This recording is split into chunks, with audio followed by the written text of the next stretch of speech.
সুবহানাল্লাযী আসরা বিআবদিহি লাইলাম মিনাল মাসজিদিল হারামি ইলাল মাসজিদিল আকসা। পবিত্র সত্তা যিনি ভ্রমণ করাইলেন তার আপন প্রিয় বান্দাকে মসজিদে হারাম থেকে বাইতুল মাকদিস মসজিদে আকসা পর্যন্ত। আল্লাযী বারাকনা হাওলাহু লিনুরিয়াহু মিন আয়াতিনা, যেই মসজিদে আকসা আল্লাহ পাকের বরকত দ্বারা ভরপুর, যাতে করে নবী অবলোকন করতে পারেন আল্লাহর কুদরতের নিদর্শন। ইন্নাহু হুয়াস সামিউল বাসীর, নিশ্চয়ই আল্লাহ হলেন চূড়ান্ত শ্রোতা এবং দ্রষ্টা। হাদিসে পাকে নবী বলেন, কুল্লু উম্মতি ইয়াদখুলুনাল জান্নাতা ইল্লা মান আবা, দুনিয়ার সব উম্মত জান্নাতে যাবে, কিন্তু আমি মুহাম্মদকে যারা অস্বীকার করে, মানে না, তারা জান্নাতে যাবে না।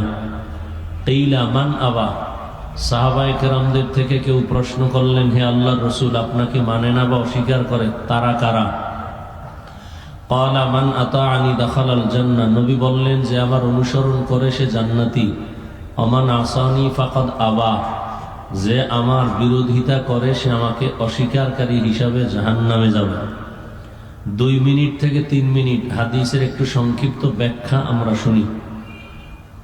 নবীজি বলছেন, পৃথিবীর সমস্ত মানুষ বা উম্মত জান্নাতে যাবে, কিন্তু যারা আমি মুহাম্মদকে মানে না বা অস্বীকার করে তারা জান্নাতে, কথা বলতে হবে, জান্নাতে যাবে না। কত মানুষ কথা বলতে চায়, কিন্তু আল্লাহ জবান থেকে আওয়াজ দেন নাই, বলতে পারে না, আফসুস করে, কান্না করে।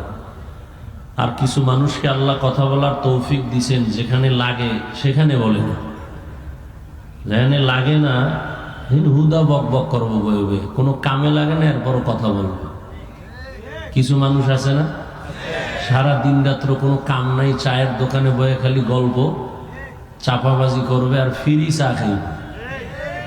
আওয়ামী লীগের একজনারে দেখলে কইব যে কোনো ভয় নাই, বিএনপি আর জীবনে দাঁড়াইতে পারবে না।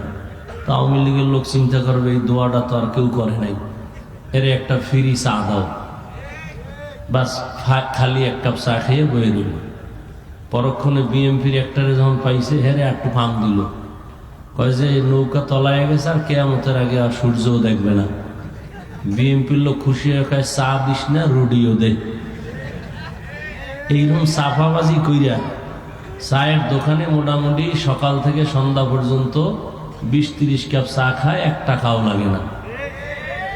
এইরকম চাপাবাজি করতে করতে করতে করতে যে হ্যারি একটা চাপাবাজি কইরা চা খাইতেছে।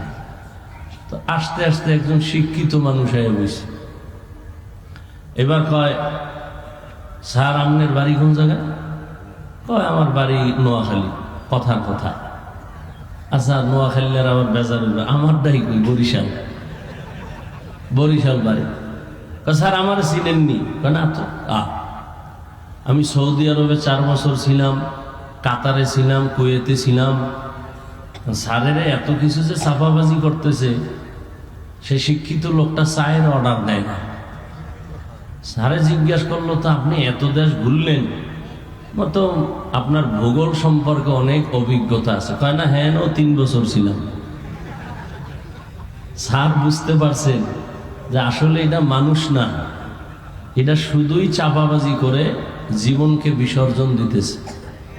তো যেখানে কথার প্রয়োজন সেখানে কথা বলে না, মসজিদে নিষেধ, হ্যাঁ কথা বলবে। এরকম কিছু মানুষ আমাদের সমাজে আছে না নাই? নিজের ভুল দেখে না, অন্যের ভুল লয়ে দৌড়ায়, আছে না নাই? কয় ভাই দাওয়াত, কয় আলহামদুলিল্লাহ। কয় আপনার বাড়ি? কয় নাউজুবিল্লাহ। অতএব জবান খুলেন, নবী বললেন সব উম্মত জান্নাতে যাবে, কিন্তু যারা আমি মুহাম্মদকে অস্বীকার করে তারা জান্নাতে যাবে না। এবার খেয়াল করবেন, এখন যেটা বলতেছি, সাহাবায়ে কেরাম প্রশ্ন করলেন, ইয়া রাসূলুল্লাহ, আপনাকে অস্বীকার করে তারা কারা? নবীজি জবাবটা ডাইরেক্ট না দিয়া মোহাব্বতের একটা আওয়াজ দিলেন, মান আতাআনি দাখালাল জান্নাহ। সাহাবাদের প্রশ্ন, নবী আপনাকে অস্বীকার করে তারা কারা? নবী জবাব না দিয়ে নবী বললেন, যে আমার অনুসরণ করবে সে জান্নাতি। যে আমার অনুসরণ করবে সে কি জান্নাতি। কি বুঝলাম? যে নবীর অনুসরণ করে সে জান্নাতি, তার মানে সে নবী মানে। সে নবী মানে। আচ্ছা, এবার আপনারা বলেন, যে ব্যক্তি নবীর অনুসরণ করে সে জান্নাতে যাবে, বিপরীত কথা কি দাঁড়ায়? বলেন, যে নবীর অনুসরণ করে না সে জান্নাতে না। কিন্তু নবী এ কথা বলেন নাই, খুব খেয়াল করেন। সাহাবাদের প্রশ্ন হলো, নবী আপনাকে মানে না, অস্বীকার করে, তারা কারা? নবী জবাব দেওয়ার আগে বললেন, যারা আমার অনুসরণ করে তারা জান্নাতে যাবে। বিপরীত কথা আসে, যারা অনুসরণ করে না তারা জাহান্নামে। কিন্তু নবী এ কথা বলেন নাই যে যারা আমার অনুসরণ করে না তারা জাহান্নামে যাবে। নবী এ কথা বলেন নাই। নবী কি বলছেন? ওমান আসানি ফাকাদ আবা, যে আমার বিরোধিতা করে সে জাহান্নামে যাবে। কি বুঝলাম? যারা নবীর আদর্শ মতো চলে না তারা দুই দল। কয় দল? একদল দরদি আর একদল বিরোধী। ভিন্ন শব্দে বলা যায় একদল আগ্রহী আর একদল বিদ্রোহী। আরো স্পষ্ট ভাবে বলি, ধরে নেন কথার কথা, ডান দিক থেকে প্যান্ডেলের একটা যুবককে জিজ্ঞাসা করলাম, এই যুবক, নবীর আদর্শের দাড়ি রাখো না কেন, নামাজ পড়ো না কেন? যুবক বলে, হুজুর দরকার, নবীর আদর্শে নামাজ পড়া দরকার, দাড়ি রাখা দরকার, চেষ্টা করি, পারি না, দোয়া করেন, ইনশাআল্লাহ চেষ্টা করব। কি বুঝলেন? সে দরদি না বিরোধী? বিদ্রোহী না আগ্রহী? আচ্ছা, বাম দিক থেকে একজনকে জিজ্ঞাসা করলাম, এই যুবক, নবীজির আদর্শে দাড়ি রাখো না কেন, নামাজ পড়ো না কেন? যুবক আমার কথা শেষ না হতেই বলল, দাড়ি না রাখলে অসুবিধা কি, নামাজ না পড়লে অসুবিধা কি? কি বুঝলেন? দরদি না বিরোধী? আগ্রহী না বিদ্রোহী? রসুলের আদর্শ মানার ক্ষেত্রে বিদ্রোহীর আর এক নাম তাজা বেঈমান। খুব কঠিন কথা, কিন্তু দোনোজনই দাড়ি নেই, একজন আগ্রহী আর একজন বিদ্রোহী। আগ্রহী মুমিন, বিদ্রোহী বেঈমান। এই জন্য একজন দাড়ি রাখে না, তাকে গালি দেওয়া আগে বুঝতে হবে সে কি আগ্রহী না বিদ্রোহী। যদি আগ্রহী হয় মুমিন, দাড়ি না রাখলেও মুমিন, আর বিদ্রোহী দাড়ি রাখলেও বেঈমান। খুব কঠিন কথা কিন্তু।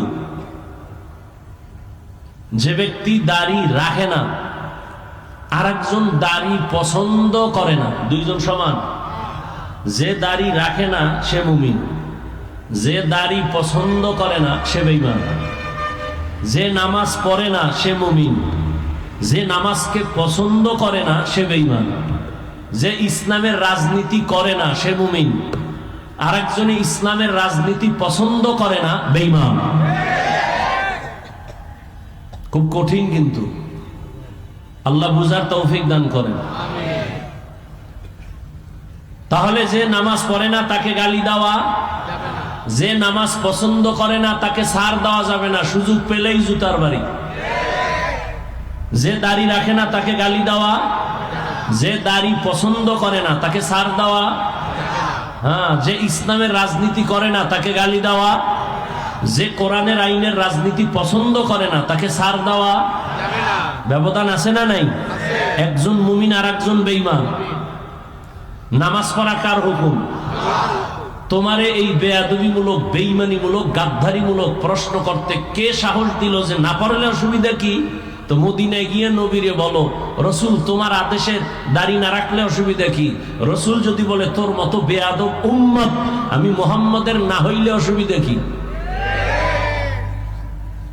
আল্লাহ হেদায়েত দান করুন। তাহলে হাদিসের কথায় কি বুঝলেন? যে নামাজ পড়ে না সে বেঈমান, তাকে গালি দেওয়া যাবে?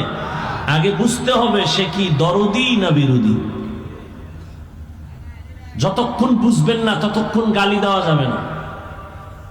আল্লাহ বুঝার তৌফিক দান করেন। এবার আসেন যে আয়াত করেছি। বর্তমান আরবি রজব মাস, 23 তারিখ চলে গেল, 24, সামনে শাবান, এরপরে রমাজান। আলোচনা বিস্তারিত করা যাবে না, সময়ের প্রয়োজন। বয়ান করা, বয়ান শোনা, বক্তার এলেম আমলের বাহাদুরিতে ওয়াজ করা যায় না, বয়ান হয় না। বয়ান হওয়ার জন্য লাগবে বাতিনি ভাবে আল্লাহর রহমত, জাহিরি ভাবে লাগবে শ্রোতাদের